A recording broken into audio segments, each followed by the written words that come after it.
Every man would have 2 wives in paradise. So a believing woman get to watch her husband with 70 virgins for eternity? ما معنى وكواعب ترابع أي أفداء الحور. الله جل جلاله يصف نعم حتى يعلمك ما في الجنة. Every man would have 2 wives in paradise. And if you do the math, you will find throughout history that women are always more than men. As for the 72 hur, this is only and specifically for those who are martyred on the battlefield, who die as a shaheed on the battlefield. And this is a gift from Allah Azza wa Jal. The question about the hur al-ain. He said the men in Jannah, we know, will be receiving hur al-ain. But what about the women? What do they receive? Well, we are told that they will only receive their husband and one single person. Because by default, women can only love one man. Subhanallah, by nature, Allah created them unable to love more than one man. But Allah created men to have the capability of loving more than one woman. And we are told, and we believe Allah, and all the sisters should have their trust in Allah, that they will be satisfied in paradise. They should not doubt Allah's generosity and reward to them. And having said that, I would have expected this question to come from a sister, not from a brother. So I would have thought that the brother should be happy. But again, it's a valid question. We're told that men are to get their wives in paradise. Well, let's see what women think about that. Hi guys, someone asked a really good question and I want to address it. I confused. The Prophet ﷺ say believing men get 70 virgins in Jannah, a believing woman get her husband in Jannah. So a believing woman get to watch her husband with 70 virgins for eternity? That is a very valid question and I am so glad you asked. Because you're right. What about us? What do we get? These are parts of the realm of the unseen of which we have very limited perception of. Such matters are beyond our understanding and cannot be known by reasoning and thinking. And we have really no knowledge of these things except what is mentioned in the Quran and Hadith. But my beloved, just remember it's Jannah. Also keep in mind that we will not have the same mindset as we do now in paradise. We will be free of envy, hatred, and jealousy towards anyone in Jannah. And trust me when I tell you this, you will be satisfied. بل إن الله وصفها وصفا دقيقا حتى وصف أفداءها فقال جل جلاله إن للمتقين مفازا حدائق وأعنابا وكواعب أترابا أتدري ما معنى وكواعب أترابا؟ أي أفداء الحور. الله جل جلاله يصف نعم حتى يعلمك ما في الجنة وأنه لا حياء في هذه الأمور حتى يجعلك تتنافس وتتسابق. إنها رسالة إلى من ضيع الجنة بشهوة ساعة.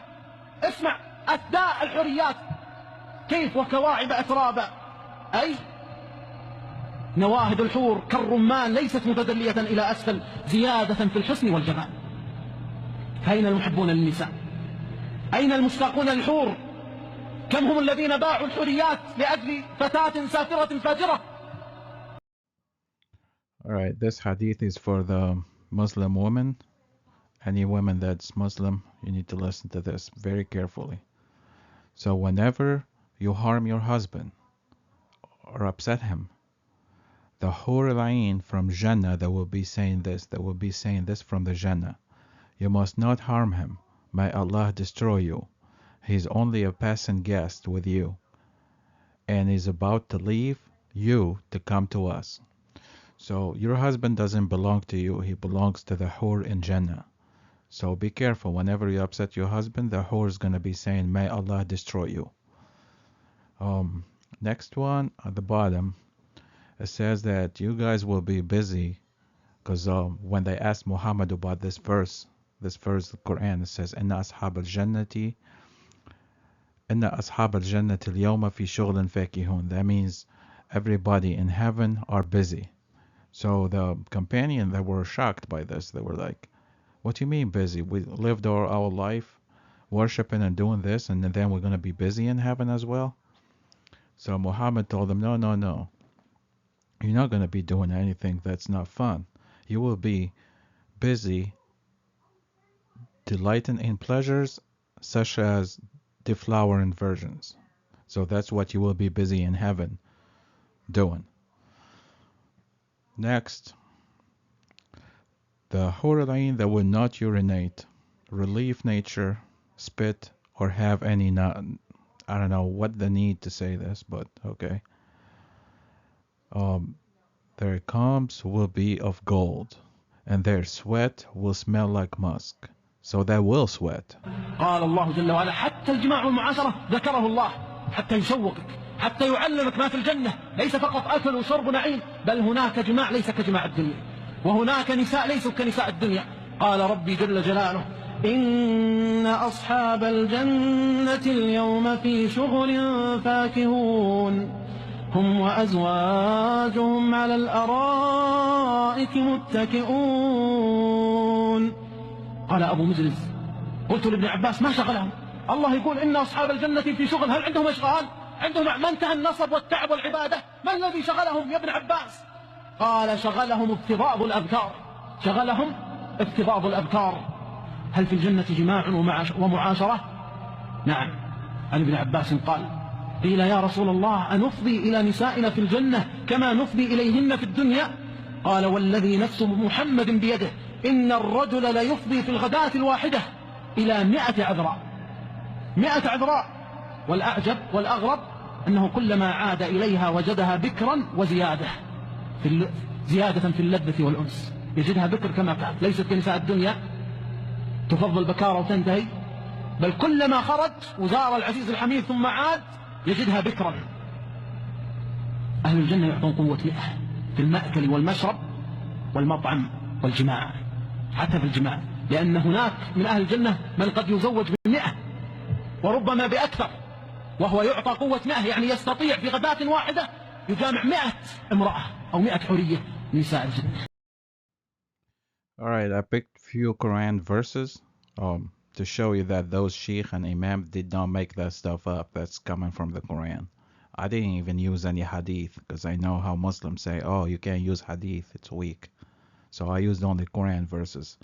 The first one talking about you will have rivers of water that taste and smell which are not changed, rivers of milk where the taste and smell does not change.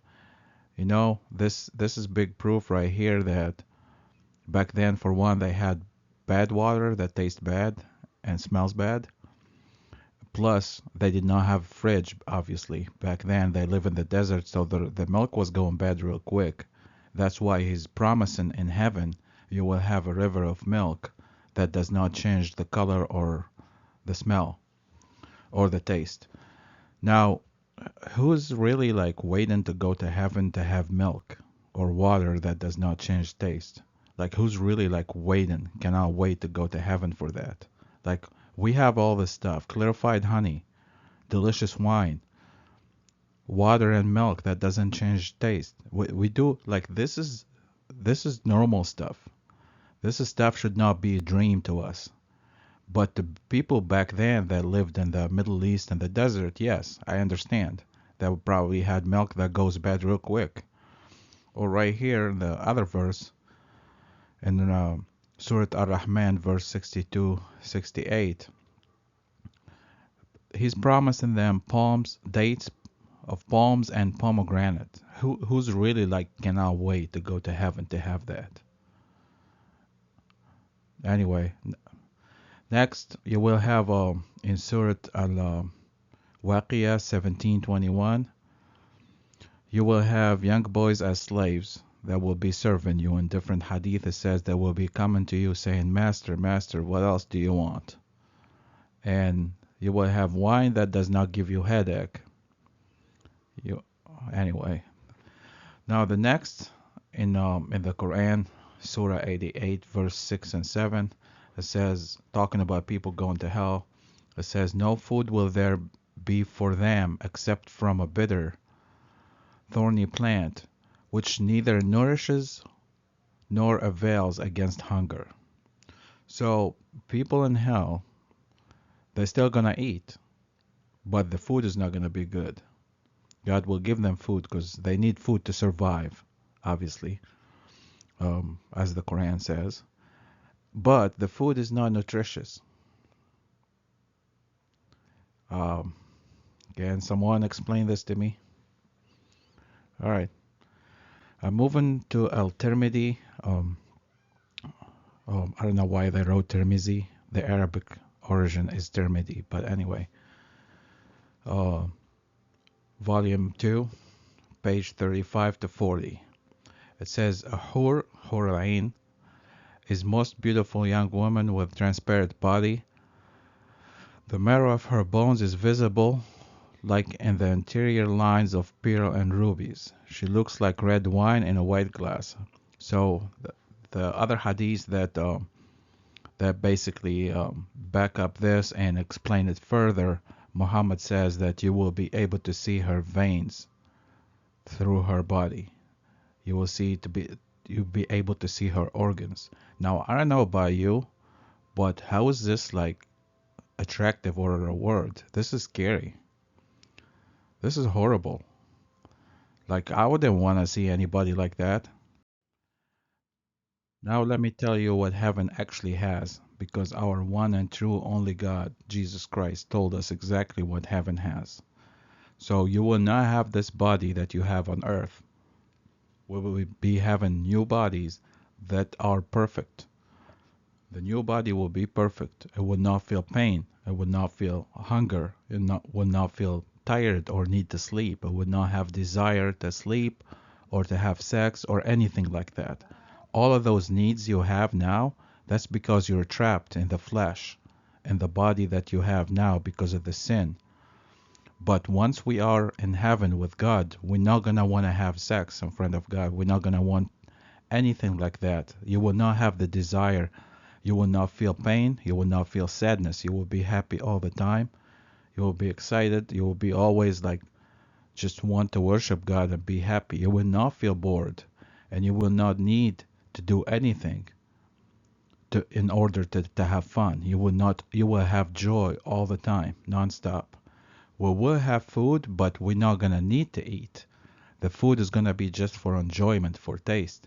But we don't need it. We don't actually need the food, because our body is no longer limited with the flesh. No longer have the needs for those earthly desires. Also, there will be no sin no more. That means no sex, no killing. That's why all the animals will be eating fruit and grass. Lions, like it says here in the verses, lions will be eating grass and fruits just like regular, like all other animals. Why? Because there will be no more killing. Nobody kills anymore. Nobody lies anymore. So you can't lay down on a bed with a bunch of hur or whatever, and do all that type of stuff in heaven in the presence of God. You cannot do that.